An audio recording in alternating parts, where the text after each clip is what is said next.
Lancée le 10 juin 2020, l'opération de révision de la liste électorale, prévue pour s'achever le 24 juin 2020, a été repoussée au 5 juillet 2020. Cette opération qui consiste à actualiser la liste des futurs électeurs suscite un engouement réel dans le district des montagnes où les leaders politiques ont envahi le terrain à la conquête des électeurs. Pour s'y inscrire, les nouveaux électeurs ou nouveaux majeurs doivent présenter la carte nationale d'identité ou le récépissé de dépôt de cette pièce dont l'obtention est conditionnée par la production d'un certain nombre de pièces parmi lesquelles figure le certificat de nationalité. Lequel certificat doit être frappé d'un timbre fiscal qui l'authentifie. Ce qui explique l'importance toute particulière que prennent les timbres durant cette opération. Sur le terrain dont l'occupation varie d'un parti à un autre, ceux-ci remobilisent les militants et font la cour aux nouveaux majeurs, estimés pour cette année électorale à 500 000, dans les districts des montagnes et du Bafing. Dans cette course, force est de constater que les coordonnateurs du Rassemblement des Oufouettistes pour la démocratie et la paix, RHDP, du district des montagnes ont pris une avance sur leurs adversaires des partis de l'opposition. Du Guémont au Bafing en passant par le Cavally et le Tongpi, les cadres du parti de la mouvance présidentielle multiplient les actions et ne lésinent surtout pas sur les moyens. Anne Désirée Ouloto, présidente du conseil régional du Cavally, fait preuve d'une sollicitude grandissante et intarissable. Du financement des projets de développement au renforcement des moyens de mobilité, une soixantaine de motos, en passant par le don de timbres 10.000 FFCFA, 10 000, la ministre de la Salubrité diversifie ses actions en faveur des populations. Et sa stratégie est porteuse de fruits car 18 sur les 21 délégations du GPS du Cavally, mouvement politique proche de l'ex-président de l'Assemblée nationale, Guillaume Soro, ont officiellement rejoint les rangs du RHDP le dimanche 21 juin 2020. Dans le Tongpi, les coordonnateurs RHDP sont tout aussi actifs. Depuis le 12 juin 2020, l'équipe locale des cadres du dit parti, conduite par le ministre Sidiki Konaté, a visité les villes de Biancouaman, Logoualé, Man, Danané, Sanguiné et Sipilou, Zouanounien, Benouillé, Maapleu et Bogouiné. Ces visites ponctuées de rencontres d'échanges, de meetings de mobilisation des militants, ont été couronnées par la remise de plus de 20 000 timbres aux pétitionnaires du certificat de nationalité. Dans le Bafing, le coordonnateur Moussa Sanogo opère par la portée de ses actions un véritable quadrillage du terrain. Le ministre auprès du Premier ministre chargé du budget a, outre les milliers de timbres et les mobylettes, offert des véhicules de type 4x4 notamment aux forces de sécurité locales.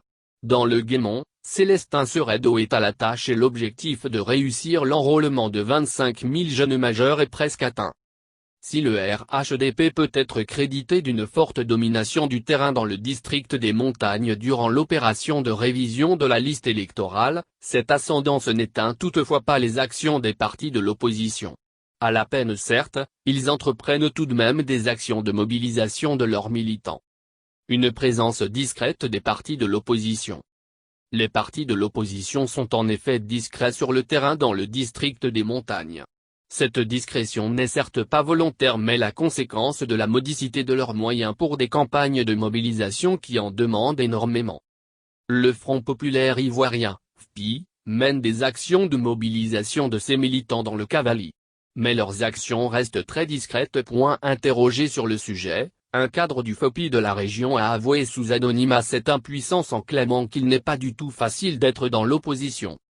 Dans ce paysage marqué par une omniprésence du RHDP et une présence discrète des partis de l'opposition, le président de l'Union pour la démocratie et la paix en Côte d'Ivoire, UTSI, Mabry Touakeus, se fait convoiter. Dans ce contexte où les hommes politiques font la cour aux électeurs, Mabry Touakeus se fait paradoxalement désirer. C'est une lapalissade d'affirmer que le président de l'UTSI est en froid avec ses alliés du RHDP. Mais l'homme ne s'est toujours pas prononcé de façon tranchée sur sa décision de candidater à l'élection présidentielle d'octobre 2020 sous la bannière de l'UTSI ou de rejoindre l'opposition ou encore de demeurer au sein du RHDP. En politicien averti, Mabry joue la carte de la prudence, fait du dilatoire et semble vouloir se donner le temps d'apprécier sainement les réalités du moment ou le rapport de force pour se décider.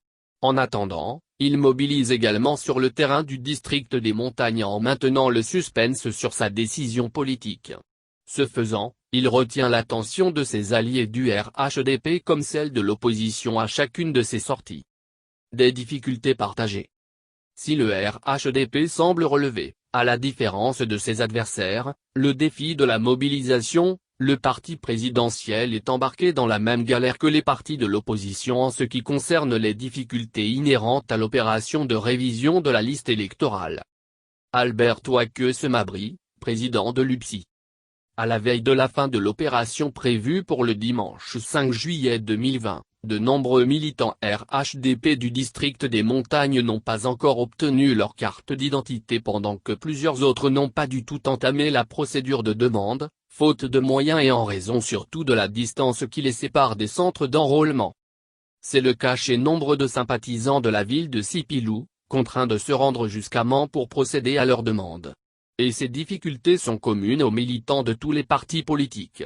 Ce qui explique qu'à l'unanimité, tous les partis sans distinction de bord politique, ont salué le report du délai de l'opération de révision de la liste électorale. Cette semaine de plus a permis aux partis politiques de consolider leurs acquis ou de rattraper leur retard sur le terrain. Les ambitions cachées des émissaires des partis politiques. C'est un constat indéniable que l'opération de révision de la liste électorale suscite une réelle mobilisation dans le district des Montagnes. Et les coordonnateurs des partis politiques occupent le terrain dans le but de mobiliser leurs militants mais aussi d'enrôler officiellement et à court terme de nouveaux militants en vue de l'élection présidentielle d'octobre 2020. Mais au-delà de la présidentielle, ce déferlement des leaders politiques sur le terrain semble être justifié par les visées de ces derniers pour les élections locales qui succéderont à la présidentielle. Ainsi, en préparant la présidentielle, plusieurs coordonnateurs ou délégués des partis politiques préparent leur propre candidature aux élections locales. Ces envoyés en profitent pour s'envoyer eux-mêmes. Et comme on le dit en Côte d'Ivoire quand on t'envoie, il faut savoir t'envoyer Un député dans l'une des circonscriptions électorales du district des Montagnes a subtilement reconnu cet état de fait en affirmant que cet objectif n'est pas à écarter. Plus direct, un sénateur dans la région a déclaré, en préparant la campagne du candidat du RHDP à l'élection présidentielle, je prépare la mienne aux futures élections locales.